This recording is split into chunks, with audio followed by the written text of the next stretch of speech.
आप देख रहे हैं बिहार विशेष। विशेष क्या है, यहां पर लिखा है कि क्या सहनी सियासत नहीं समझ पाए।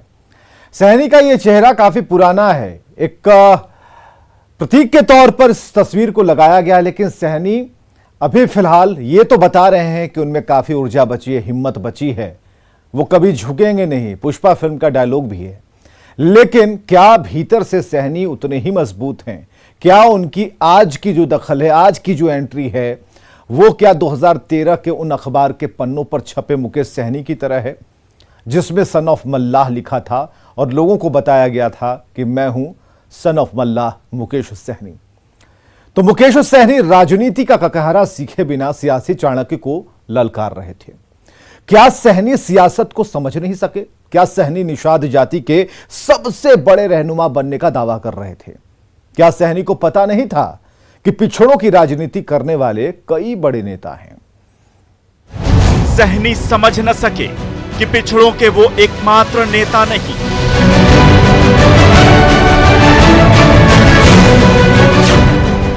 सहनी समझ न सके कि निषाद जाति की राजनीति कई नेता करते हैं।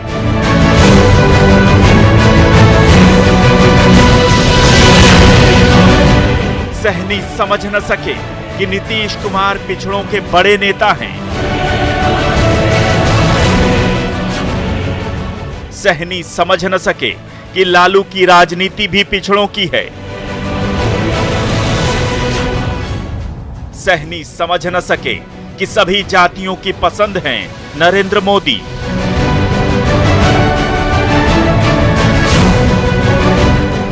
सहनी समझ न सके कि खास जाति की राजनीति सफल नहीं होती।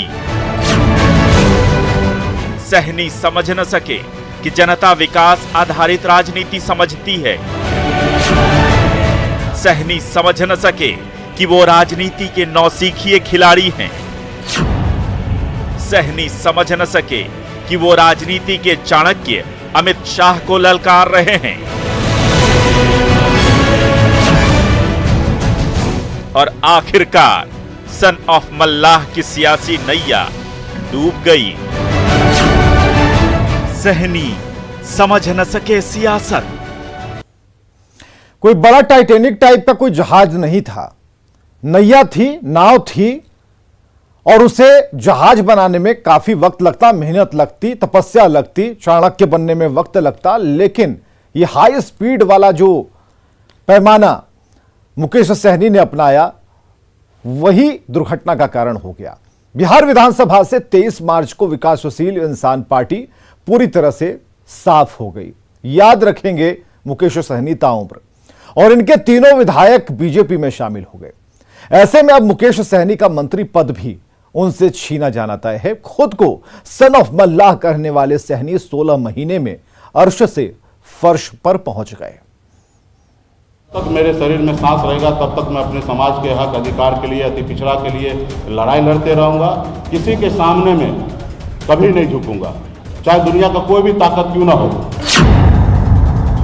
जो शख्स बिहार की सियासत में कल तक वीआईपी था, वो आज अपना सब कुछ लुटा बैठा है। सहनी की सियासी जमा पूंजी उनकी पार्टी के तीनों विधायकों ने बीजेपी का दामन थाम लिया है। बिहार की नीतीश कुमार सरकार में मंत्री मुकेश सहनी अब अकेले पड़ गए हैं। उनका दर्द जुबान से छलक रहा है।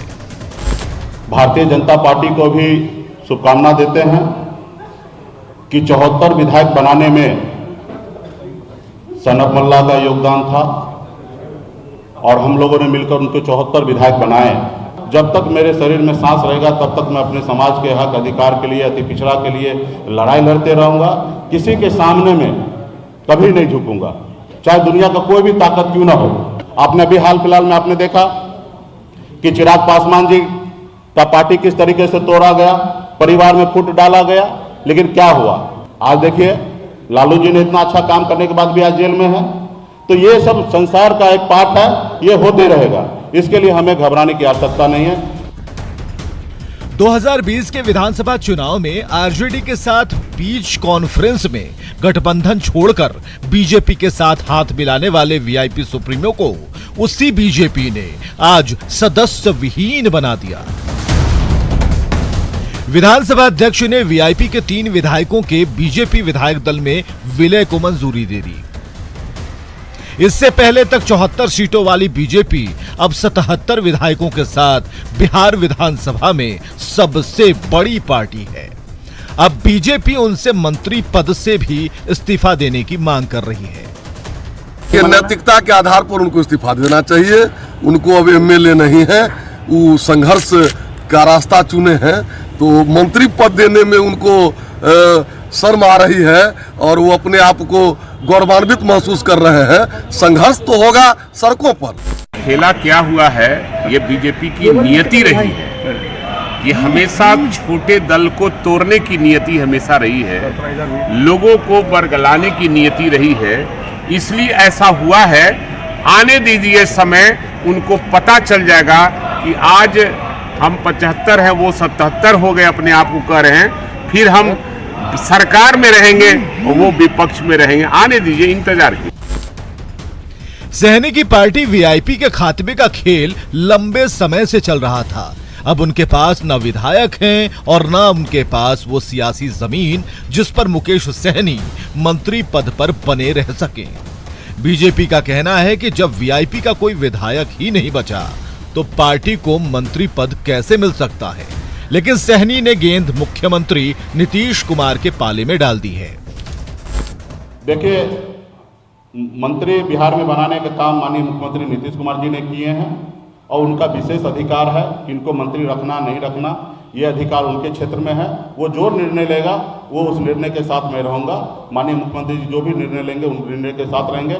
इसकी जवाब आपको माननीय मुख्यमंत्री जी देंगे। बाकी रहा कि जो लोग, कुछ लोग तो सोचते ही हैं इसको हटाएंगे, कुछ लोग तो चाहते हैं इसको रास्ते से हटाएंगे, तो वो लोग को काम करने दीजिए। कुछ काम तो उनको भी छोड़ दीजिए ना, हमको जो काम है उनको हमको करने दीजिए।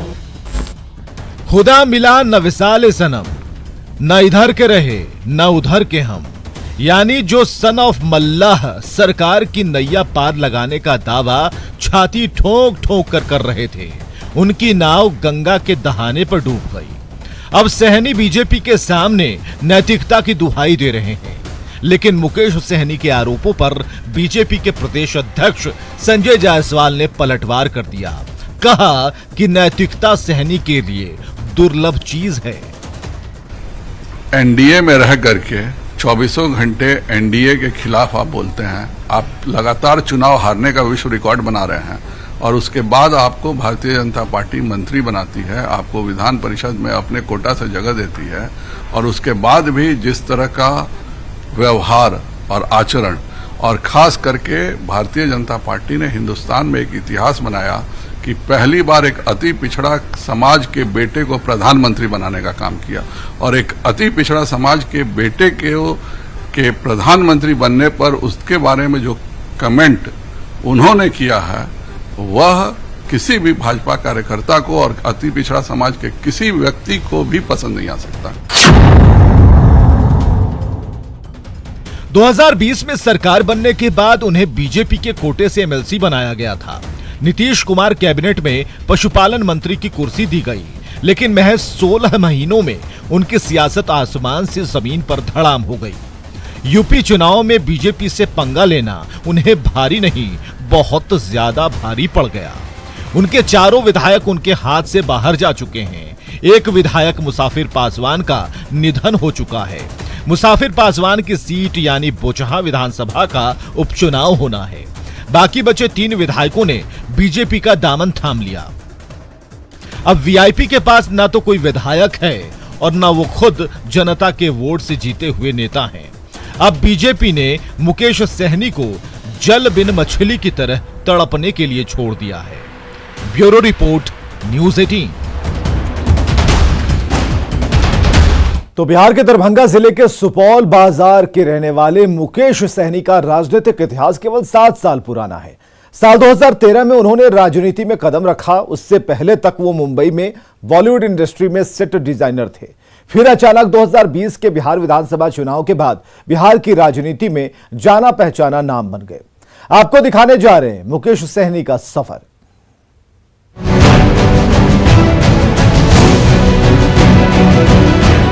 हक मांगते हो क्यों गुनहगार की तरह, हक है तो छीन लो हकदार की तरह।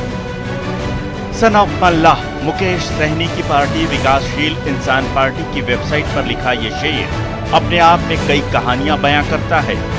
दरभंगा से माया नगरी मुंबई और फिर वापस बिहार की राजनीति में अचानक एक जाना पहचाना नाम बन जाने वाले सहनी का ये सफर आसान नहीं रहा है।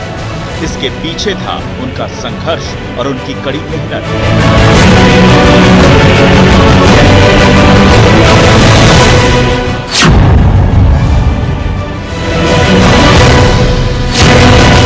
बड़े सपने देखने वाले मुकेश सहनी 19 साल की उम्र में ही घर छोड़कर काम की तलाश में मुंबई चले गए, जहां कुछ समय तक बतौर सेल्समैन काम किया। इस दौरान उनका कई लोगों के बीच उठना बैठना हुआ। इसके बाद मुकेश ने बॉलीवुड में कदम रखा। इसी दौरान मुकेश के दिमाग में फिल्मों, टीवी सीरियल्स और शो के सेट बनाने का बिजनेस आइडिया आया। मुकेश के लिए सबसे बड़ा मौका उस वक्त आया जब नितिन देसाई ने उनको देवदास का सेट बनाने का काम दिया। देवदास का सेट डिजाइन करने के बाद मुकेश सहनी बतौर सेट डिजाइनर सबकी नजरों में आए। शुरुआती कामयाबी के बाद उन्होंने मुकेश सिनेवर्ल्ड प्राइवेट लिमिटेड नाम की कंपनी भी बनाई।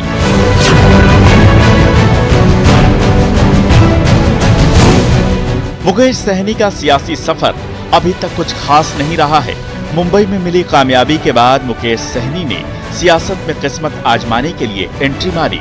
2013 की एक सुबह बिहार के सभी अखबारों में एक इश्तिहार ने लोगों को बताया कि सियासत में एक नए नौजवान ने एंट्री मार ली है और पहली बार एक खास नाम लोगों के घरों तक दस्तक देने लगा। वो था मुकेश सहनी, सन ऑफ मल्लाह।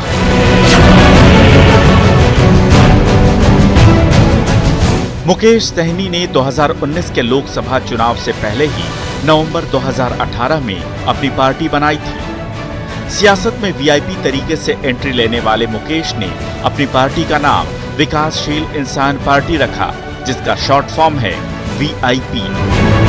वही सड़कों पे सोना, बाहर जो स्नान वगैरह करना, कोई घर नहीं, कुछ नहीं, काम करता है। क्योंकि बहुत लगनशील है, बहुत जल्दी अपने काम को सीख जाता है और धीरे धीरे तरक्की के रास्ते पे बढ़ने लगता है। और तरक्की ऐसी कि धीरे धीरे वो अपनी कंपनी बनाता है, लोगों को अपने से जोड़ने लगता है और धीरे धीरे वो बहुत बड़ा हो जाता है, एस्टैब्लिश्ड हो जाता है बॉम्बे में जैसे बड़े शहर में। फिर वो वापस अपने गांव लौटता है। मुकेश की पार्टी का चुनाव निशान पानी में तैरती नाव है, जो उनकी जाति की तस्वीर बयां करती है। 2019 में मुकेश सहनी ने खगड़िया लोकसभा सीट से किस्मत आजमाई थी, लेकिन मोदी लहर में वो बुरी तरह हार गए। मुकेश सहनी मल्लाह जाति से आते हैं। बिहार में मछुआरों और नाविकों के तबके में आने वाले मल्लाह, सहनी, निषाद और बिंद जैसी अति पिछड़ी जातियों की आबादी करीब 6% है और राजनीति में करीब 10 से 15 लोकसभा सीटों पर ये अहम रोल निभाते हैं। मुकेश ने अपनी जाति में एक खास पहचान बना रखी है। बिहार में इस जाति का अब तक कोई बड़ा लीडर नहीं था, इसलिए सहनी को लोगों ने हाथों हाथ लिया। वो महज 8वीं पास हैं, लेकिन अपनी मेहनत के दम पर करोड़ों रुपए के मालिक भी हैं। Bureau report, news 18। कहा जाता है कि सियासत में सही समय पर सही चाल चलना बहुत जरूरी होता है। अगर उसमें चूक गए तो मुकेश सहनी जैसा हाल हो जाएगा। कभी कभी सियासत में दोष भी होता है। माना जाता है कि नेता घर का दोष बहुत मानते हैं। लगता है मुकेश और सहनी को भी बंगला दोष लग गया, लेकिन सहनी से पहले भी कई मंत्रियों को भी बंगला दोष लगा है। लागी राजा छोरे बंगले पर नजर, लागी राजा छोरे बंगले पर नजर, लागी राजा। 1958 में बनी फिल्म काला पानी का ये गाना मंत्री मुकेश सहनी का दर्द बयां कर रहा है। बीजेपी ने सहनी की सियासी जमीन खींच ली है और दोष उनके बंगले को दिया जा रहा है। आप सोच रहे होंगे कि बंगला दोष क्या होता है। अगर ऐसा नहीं होता तो मुकेश सहनी 16 महीने पहले जिस बंगले में रहने गए थे, अब उन्हें छोड़ना पड़ेगा।